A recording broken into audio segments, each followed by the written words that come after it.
Hi,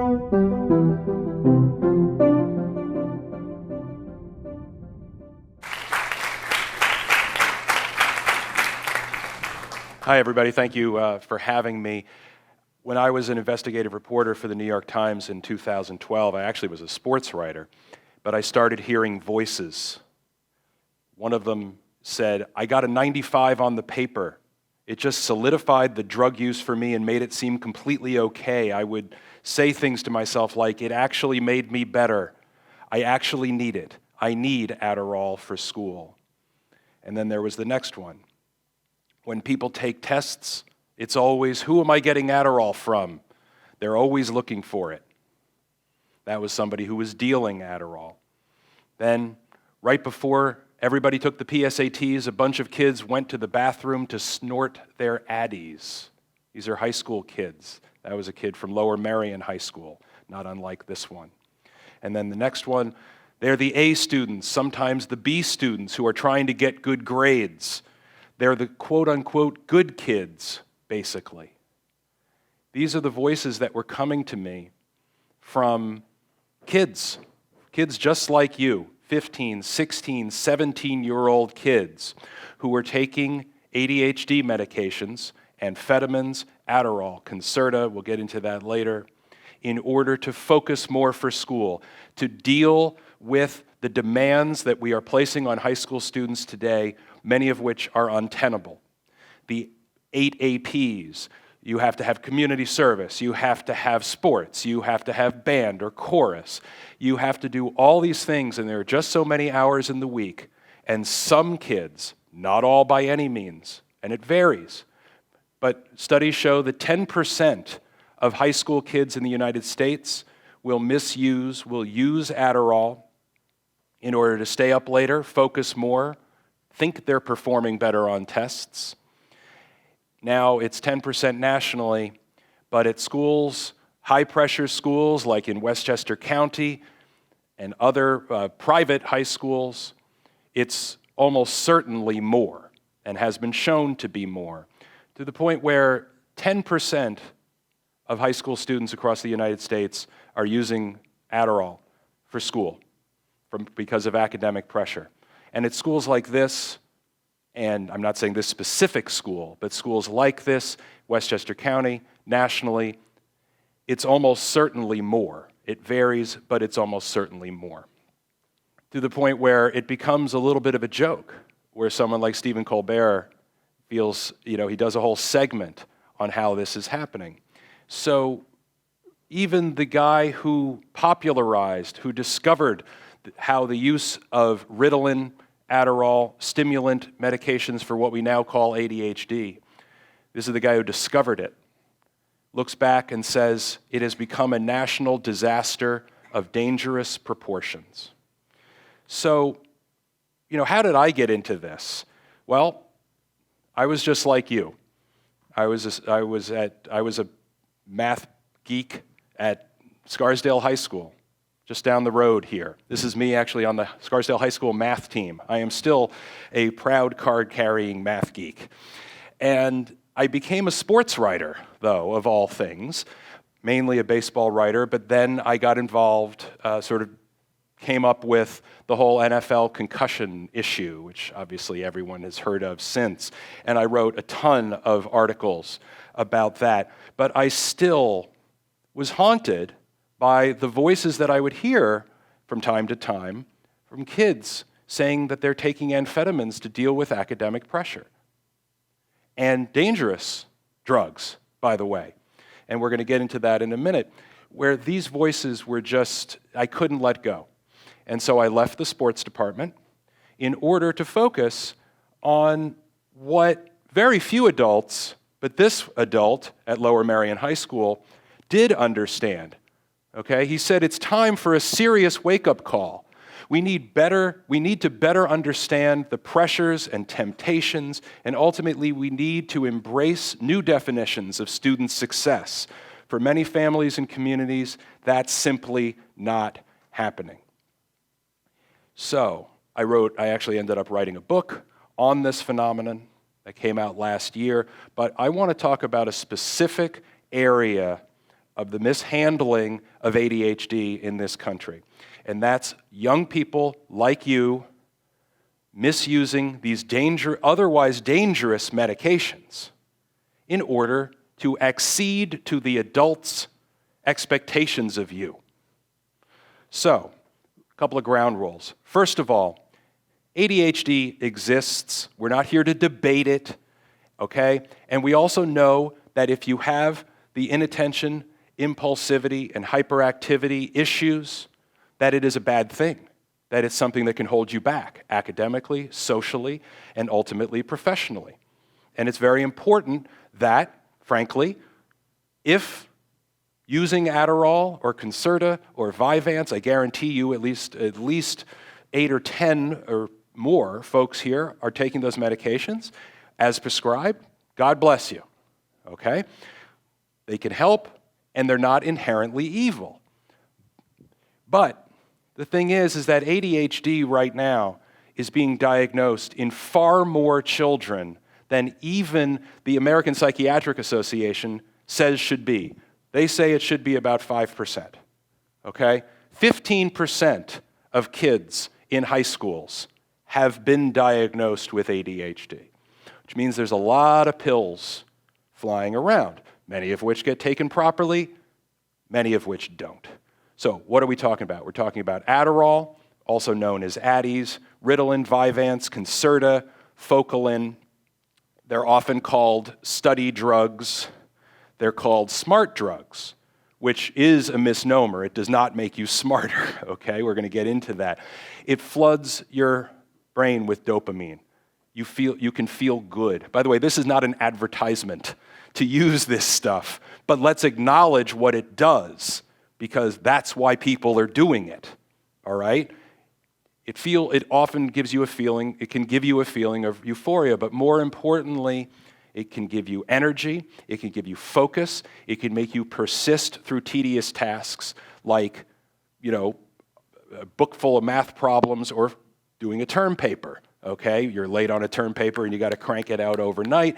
It can give people the feeling that they are performing better. Now, it doesn't necessarily do that. It does not make you smarter, and it does not increase your memory. However, it can increase your concentration and the feeling of motivation, okay? And the effects are significant with people with ADHD, but it does not act uniquely among people with ADHD. It's something that happens to every human being. It's just more evident in people with ADHD. But if you respond in this way to Adderall, it can have the same effect whether you have ADHD or not. Now, the reasons for this, as I said, for the use of these pills for academic purposes, okay, because of academic pressure and the expectations, what I would believe would be the unhealthy expectations placed on kids like you. I had my taste of it in the mid-'80s. It was nothing like what you guys are dealing with now, and I have a soft spot in my heart for what you guys are going through. And I'm trying to tell you guys what awaits. If it's not happening that much here now, which would be wonderful, it is happening all over the country. Okay, so I'd have a hard time believing it wasn't happening here, but boy, are you going to deal with it when you get to college, okay? Now, the effects can often be overestimated. You can feel like you're performing better when in fact you're not, but that's still part of the motivation.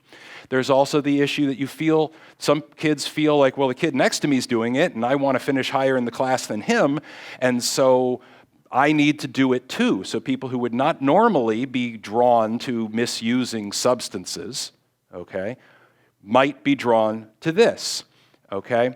And often if you feel like you're not getting enough sleep and you're exhausted all the time, you might avail yourselves of something that's, feels like it gives you more energy, although of course you have the inevitable crash. And unfortunately, a lot of kids believe that, hey, it's a prescription drug. It's from a doctor. How bad can it be? Well, it can. Amphetamines, okay, methylphenidate, same thing. They're class 2 controlled substances. Okay, they're among the most addictive medications known to man. okay, and they're federally regulated. They are a very big deal. So, and it's also easily available. Why is it easily available? Because about 7.5%, okay, I'm going to do it in my head now, about 1 in 13 kids across the United States is already prescribed it. Like I said, that's a lot of pills flying around, okay? And 40% of high school students say it's easy to get. If I wanted it, I could get it within 15 minutes, okay? There are kids in this room who have it in their backpack, I'm telling you right now. And you can get it off Craigslist. You know what they call it on Craigslist? Study aids. You can't put Adderall, although this picture actually has someone dumb enough to put it in there. But it's called study aids. So it's available. Again, I'm not saying go out and get it, but we have to acknowledge that this is happening. Now, what are the risks of this? Okay, it can give you insomnia. It can curb your appetite in a very unhealthy way. It can affect your heart. It has psychological risks, okay? It can give you terrible anxiety. It actually, you can, if you abuse it, and even if you don't, but nonetheless, if you abuse it and take too much and take too much and take too much, you can start hearing and seeing things that aren't there. You can feel like there are bugs crawling underneath your skin. It can be very scary stuff when misused. And it also is a federal crime to give one pill to a friend. You can be federally prosecuted. Ask some kids at Columbia about that. And then there's the issue of whether it gives you, it lowers your aversion to other substances, to other prescription drugs, because you're like, hey, this thing is fine when it isn't, but nonetheless. Okay? And now here's Madeline at Bethesda High School. She said it wasn't that hard of a decision, even though of the risk. You know, she knew the risks. Do I want only 4 hours of sleep and be a mess and then underperform on the test and then in field hockey? Or make the teachers happy and the coach happy and get good grades, get into a good college and make my parents happy? Notice she isn't talking about herself being happy. She's talking about pleasing the adults around her. Now, this is not a new phenomenon. In high schools, maybe. But the use of these medications in academic settings, well, let's see. Cases of overdosage have been uncovered at the universities of Minnesota, Wisconsin, and Chicago. Cramming for final examinations, they collapse, faint, insomnia, dangerous after effects. Sounds pretty recent. It was Time magazine in 1937, 2 years after these prescription amphetamines went on the market. 2 years. It didn't take long for people to figure it out. Now, they also, when they started using these medications for kids, some of whom would be diagnosed with ADHD today, had a remarkable effect academically. One kid, these are little kids, like 10-year-olds, I have joy in my stomach. I can't seem to do things fast enough today. I start to make my bed, and before I know it, it's done. One kid called them his arithmetic pills. All of a sudden, kids with terrible problems could be helped. But the thing is it can help any kid, okay? And then Keith Connors, the man who now considers this situation a national disaster of dangerous proportions, he said, look, it energized the kids into making use of skills available to them. The problem is the messaging about this is not good. There is very little warning to kids. Don't take your friends' medications, your friends' ADHD medications. But the problem is it's now advertised as something that's going to help you in school. Finally, schoolwork that matches his intelligence from a mom. This is a lie, okay? Every ADHD medication has been flagged, from the last 15 years, has been flagged by the FDA for false and misleading advertising. Here's something where the doctors say, oh, it's not, these are doctors who are affiliated with Big Pharma. No, drugs of abuse are used to feel good. Medications for ADHD, you feel bad or feel nothing in overdose. No. You can get addicted. You can have terrible sleep problems. It can really hurt you. You can end up terribly addicted, end up in rehab, and we're going to hear from some of those kids soon. Here's one where a doctor at Harvard, of all places, who has accepted millions of dollars from Pharma, tells the world, if a child is brilliant but is doing just okay in school, that child may need treatment, which would result in his performing brilliantly at school. Complete misrepresentation from a guy at Harvard. Okay? This is what people are talking about. Now, here's another example, okay, of false messaging with respect to the dangers of these medications. The medication itself is pretty innocuous. It's not going to do anything for them, meaning non-ADHD kids. Why would they take it? What? To say that, like, hey, maybe a kid has ADHD, let's give him some Concerta and see if it helps, you know, that's like saying, let's give him these platform shoes, see if he gets taller. Okay? Everybody can react the same way to these medications, and there is just willful ignorance as it pertains to high schools across the country. Okay? In 1995, there is no basis for such concerns. Okay? 2002, the National Institutes of Mental Health director, testifying before Congress, said, our experience has been that this abuse is not happening. Well, guess what?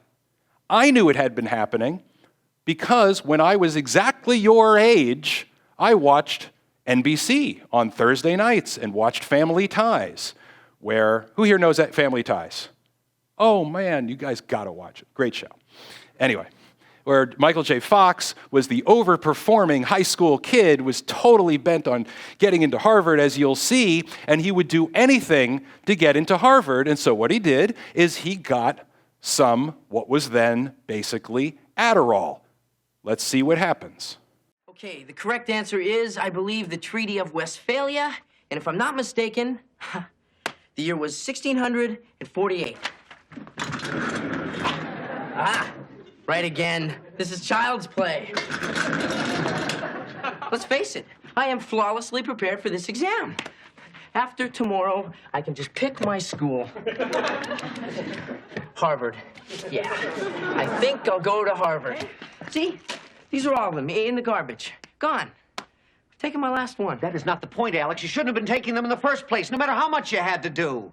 Dad, they worked. They helped me. I've gotten more done this week than I ever thought possible. You got to admit it, Dad. The stuff works. I know what it does. I used it myself when I was in school. Oh, okay. Then how can you get mad at me?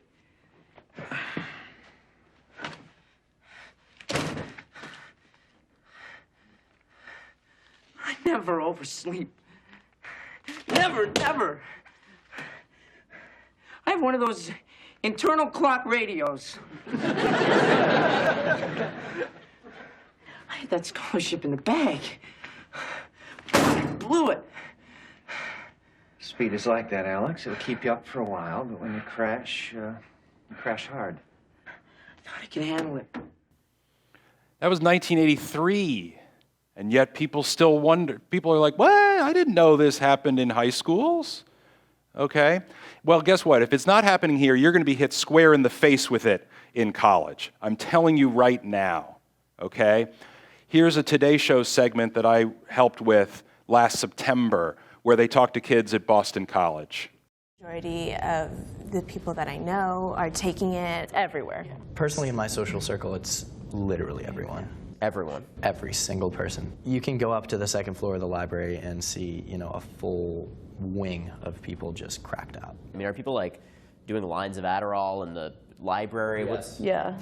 Yes, I've seen it multiple times. Just openly in the library? Yes. Yeah. People will blow lines down of just Adderall.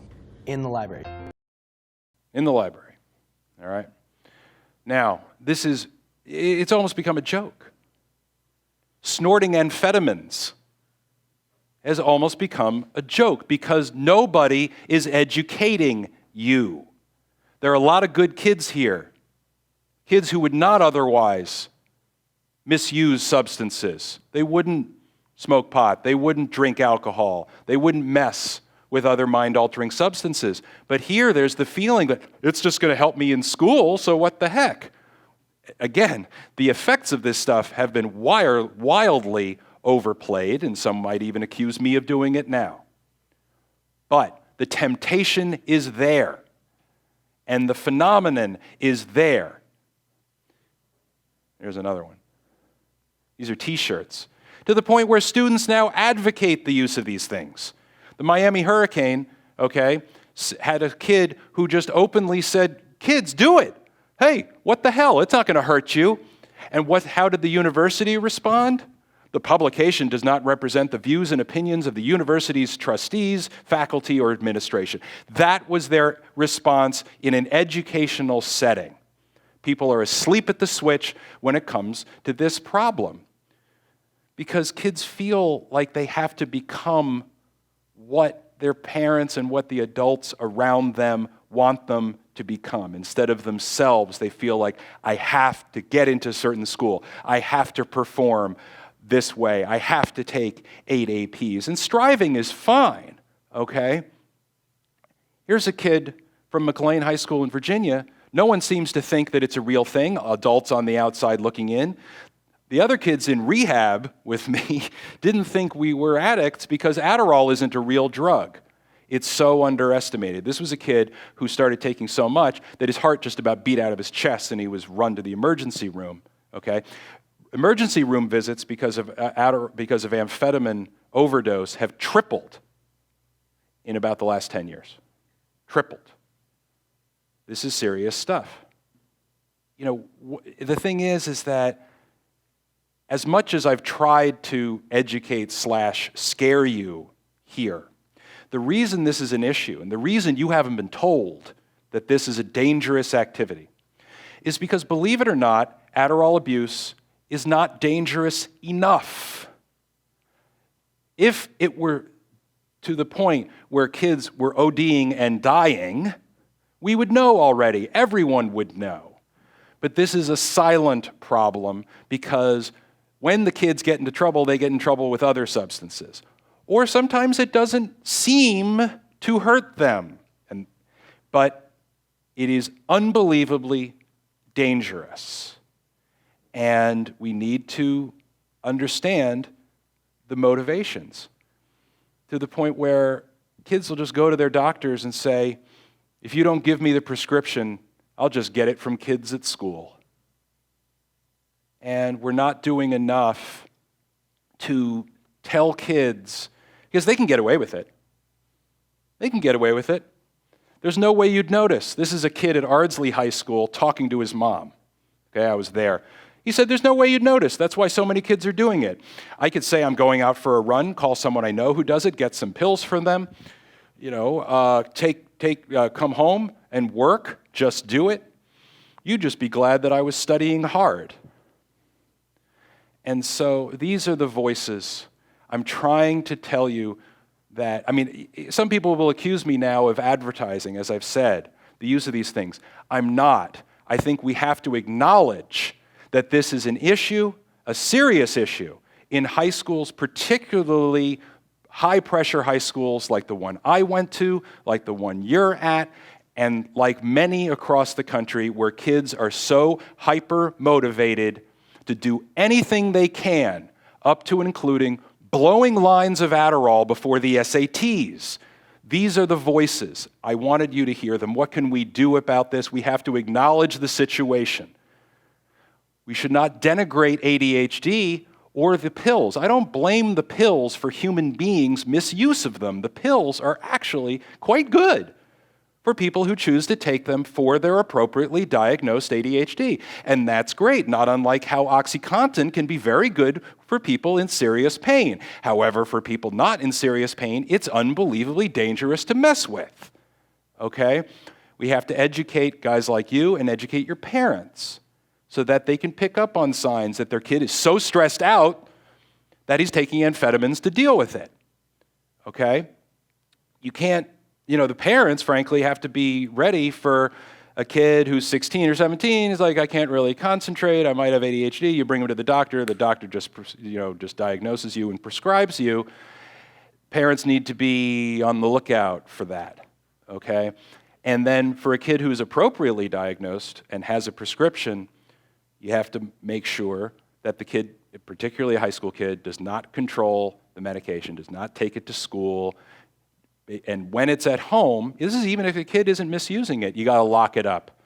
You have to lock up medications like this because people steal it. Lots of people I know have stolen it, okay? And one thing I want to tell you is that this isn't your fault. The kids who are here doing this, or are tempted to do it, or will be darned well tempted, and will do it in college. It's not your fault. It's our fault. It's the grown-ups' fault, because we are giving you the impression that failure is not an option. Who here has heard that? That's a joke. You guys are going to fail a lot, okay? And I'll tell you something. If average is not good enough anymore, a lot of us, 2/3 of us, are in big trouble. So, I want to thank you, and good luck.